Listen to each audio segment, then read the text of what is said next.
يعني انا دلوقتي هقول لك على كميه مميزات بجد مهوله، بس برضو الكارت ده كارت غريب اقسم بالله. خليك معايا وهقول لك ليه.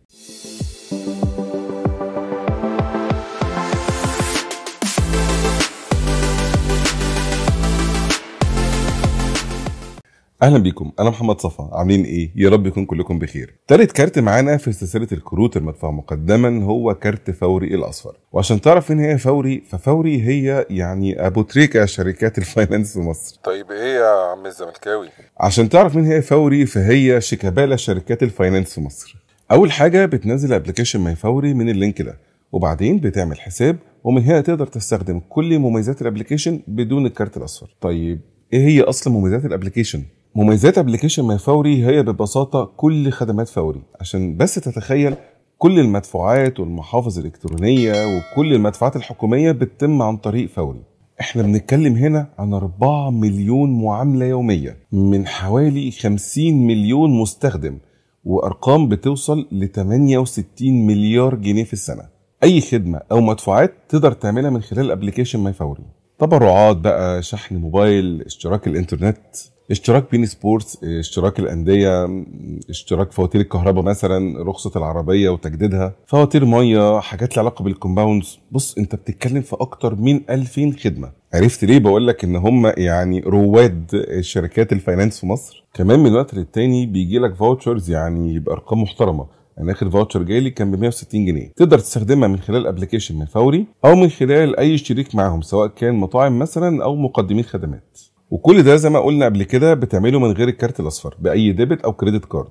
فلحد هنا الدنيا زبادي خلاط. بعد كده انا قدمت على كارت فوري الاصفر وكمان خدمه التقسيط، وبكده بقى معايا كارت بريبيد اقدر اشحنه من اي مكان فيه فوري، او من خلال بطاقه بنكيه، او من خلال اي محفظه زي مثلا اورنج كاش، وده مقابل 57 قرش لكل 100 جنيه. وطبعا تقدر تضيف كمان رصيد من خلال انستا باي، محبوب الملايين. وفوق كل ده كمان معايا رصيد اضافي اقدر استخدمه في التقسيط اللي هشرحه كمان لحظات. عايز بس اقول لك انك لو شحنت الكارت بريبيد عن طريق كريدت كارد بتتحسب عمليه شراء مش عمليه سحب نقدي، يعني مش هيحسب عليك لا رسوم ولا فوائد ولا اي حاجه. كارت فوري الاصفر بيكون من نوع ميزه، وبيطلع بالتعاون مع بنك مصر. بيكون في ميزه الدفع اللا تلامسي، او يعني اللي يسموه واي فاي. والكارت مالوش اي مصاريف اصدار او اي مصاريف تشغيل. الفكره باختصار ان معاك كارت بريبيد تقدر تشحنه وبعدين تستخدمه اونلاين او في المحلات اللي بتقبل الدفع ببطاقه ميزه. ولو حبيت تسحب رصيدك بتسحبه مجانا من اي مكنه بنك مصر، او ب5 جنيه لو اي بنك تاني. عاملين كمان بقى حساب تحويش كده بيديك فايده تقريبا 19% في السنه،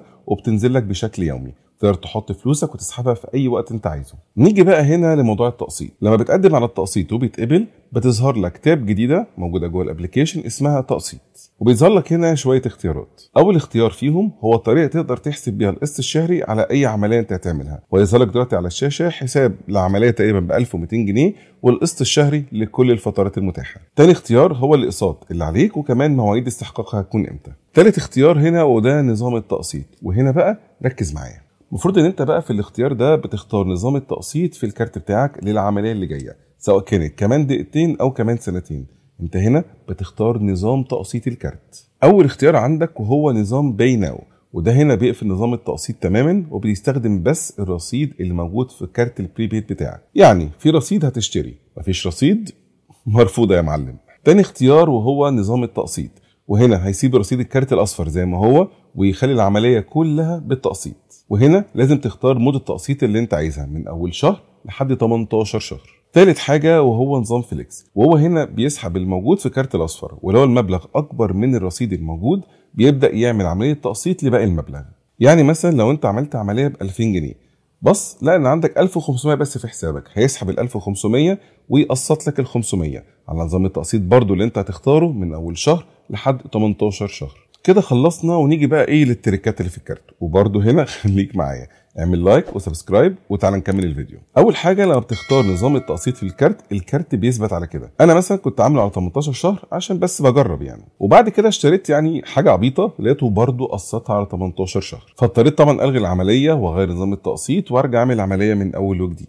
طب انت دلوقتي لغيت عمليه التقسيط، الرصيد بقى لما يجي بيرجع لك على رصيد الكارت الاصفر، وعمليه التقسيط تبقى ماشيه زي ما هي. طب يا جماعه الغوا عمليه التقسيط، يقول لك لا، لازم تعمل سداد معجل وتدفع رسوم السداد المعجل، وتجيب اثبات وشهود وتحلف ان ده ريفند لعمليه التقسيط، عشان نعمل لك طلب ياخد له كام اسبوع عشان يردوا لك فلوس السداد المعجل اللي انت دفعتها. يعني لفه طويله جدا. في ناس ممكن تشوف ده ميزه، انها مثلا تعمل عمليه ب10 ولا 20,000 جنيه وتلغي العمليه والفلوس تترد لها في حساب الكارت الاصفر وبعدين تسحب الفلوس دي كاش. بس هنا خد بالك من الفوائد بتاعت عمليه التقسيط. بالاضافه كده انه ساعات بعد ما بتختار نظام التقسيط بقى شهر 2 لغايه 18 الاختيار ده ما بيثبتش، لازم تقفل وتفتح تاني وتتاكد انك انت مختار الاختيار اللي انت عايزه. والحمد لله ليهم خدمه عملاء على رقم 16421، وكمان ممكن تعمل معاهم تشات من خلال الابلكيشن. كلمني عن تجاربك مع الكارت الاصفر وابلكيشن ماي فوري في التعليقات، وما تنساش تشارك الفيديو مع اصحابك. تحياتي.